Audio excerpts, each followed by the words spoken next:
तो जय जोहार जय छत्तीसगढ़ संगवारी हो। देख सकत हो मोर पीछे के व्यू ला कैसे है। तो सबसे पहले आप मन देखो संगवारी हो कितना बड़े छाता है। छाता ला मैं ले जाऊंगा एक सोचे मगर का करबे संगवारी हो तो पूरा चिपके हुए है। मोर पति है ओखर नीचे में बैठे है। तब मोह सोचे कि यहाँ पास नीचे में बैठ के फोटो खिंचा लिए जाए।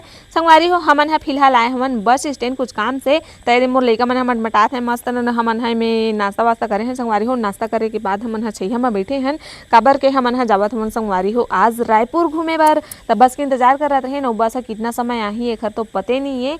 तो हमन है इंतजार करत हन देख सकत हम मोर पीछे में संगवारी हो बस स्टैंड है और रोड के पार हमन है ढाबा में आगे हमन खाए पिए बर और खा पी के हमन है बैठे रहे संगवारी हो। तो सोचेन के चाय भी पीलन करके तब मोर पति देव हर चाय के ऑर्डर दे है संगवारी हो। चाय आवत है जब तक मैं सोचे कि आप मन से थोड़ा देर गुठिया लिया जाए बता लिया जाए संगवारी हो। तब बदली भी है मौसम हा और पानी कब गिर रही तेखर कोई पता नहीं है संगवारी हो।